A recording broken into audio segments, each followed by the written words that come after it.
हमारी संस्कृति, हमारे संस्कार सदा रहें हमारे साथ। सब्सक्राइब करें भारतीय संस्कृति इंडियन कल्चर चैनल को।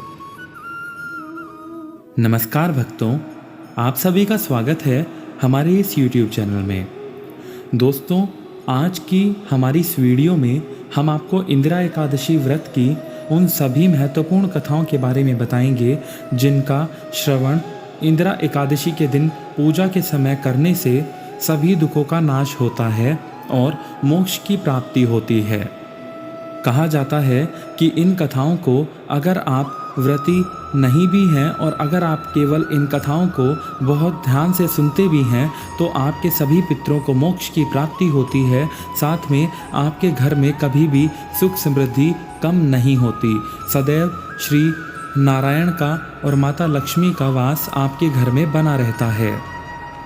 तो चलिए शुरू करते हैं अपनी पहली कथा। लेकिन इससे पहले अगर अभी तक आपने हमारे चैनल को सब्सक्राइब नहीं किया है तो हमारे चैनल को ज़रूर सब्सक्राइब करें और साथ ही बेल आइकन को भी प्रेस करें ताकि आपको हमारे द्वारा अपलोड की जाने वाली इंटरेस्टिंग वीडियोस के बारे में और साथ ही सभी व्रत और त्योहारों के बारे में जानकारी मिल सके।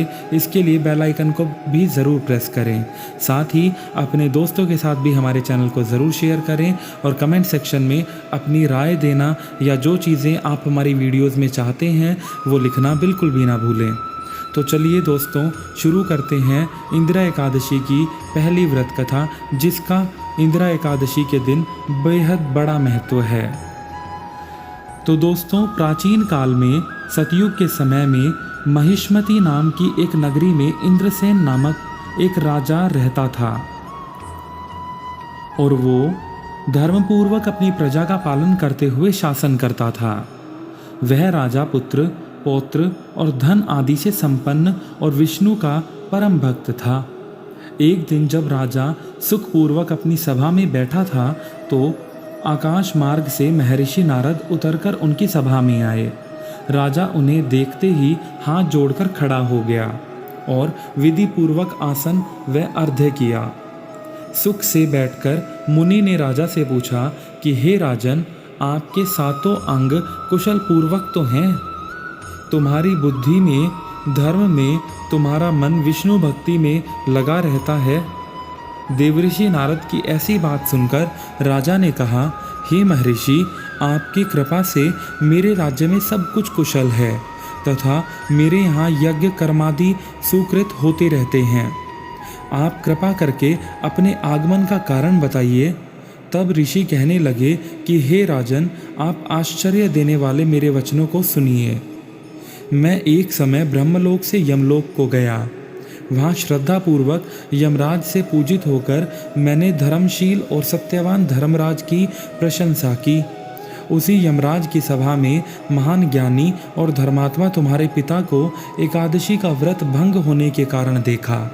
उन्होंने संदेशा दिया सो मैं तुम्हारे यहाँ आ गया और तुम्हें कहता हूँ।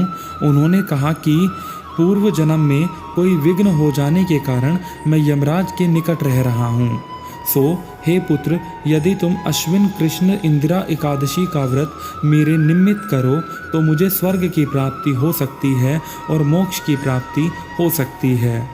इतना सुनकर राजा कहने लगा कि हे महर्षि, आप इस व्रत की विधि मुझे कहिए। नारद जी इस व्रत की विधि राजा को कहने लगे।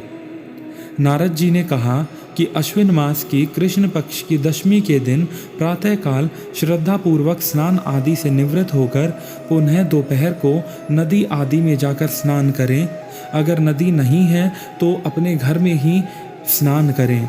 फिर श्रद्धापूर्वक पितरों का श्राद्ध करें और एक बार भोजन करें। प्रातःकाल होने पर एकादशी के दिन दातुन आदि करके स्नान करें। फिर व्रत के नियमों को भक्ति पूर्वक ग्रहण करता हुआ प्रतिज्ञा करें कि मैं आज संपूर्ण भोगों को त्याग कर निराहार एकादशी का व्रत करूँगा।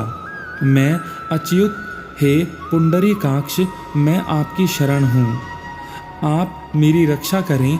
इस प्रकार नियम पूर्वक शालिग्राम की मूर्ति के आगे विधि पूर्वक श्राद्ध करके योग्य ब्राह्मणों को फलाहार का भोजन कराएं और उन्हें अपनी स्थिति के अनुसार दक्षिणा और दान दें।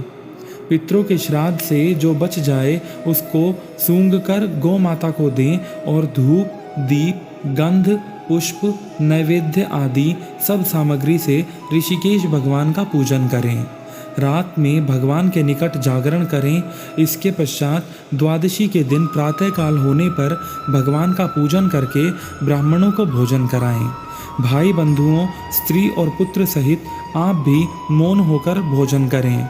नारद जी कहने लगे कि हे राजन, इस विधि से यदि तुम आलस्य रहित होकर इस एकादशी का व्रत करोगे तो तुम्हारे पिता अवश्य ही स्वर्ग लोक को जाएंगे।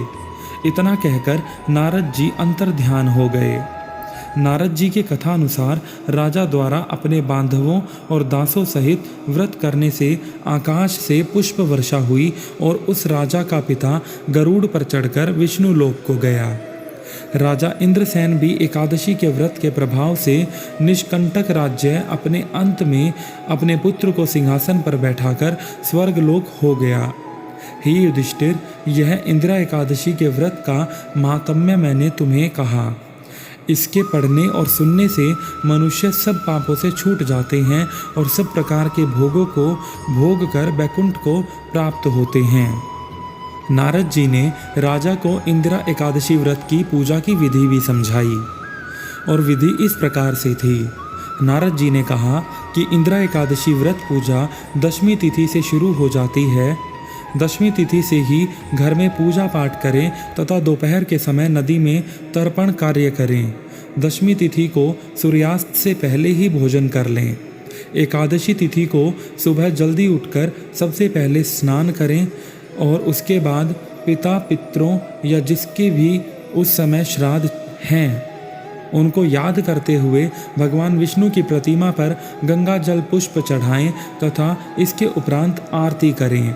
क्योंकि भगवान विष्णु को तुलसी बहुत प्रिय है, इसलिए भोग में तुलसी के पत्तों का प्रयोग ज़रूर करें। साथ ही साथ आप विष्णु सहस्त्र नाम का पाठ करें।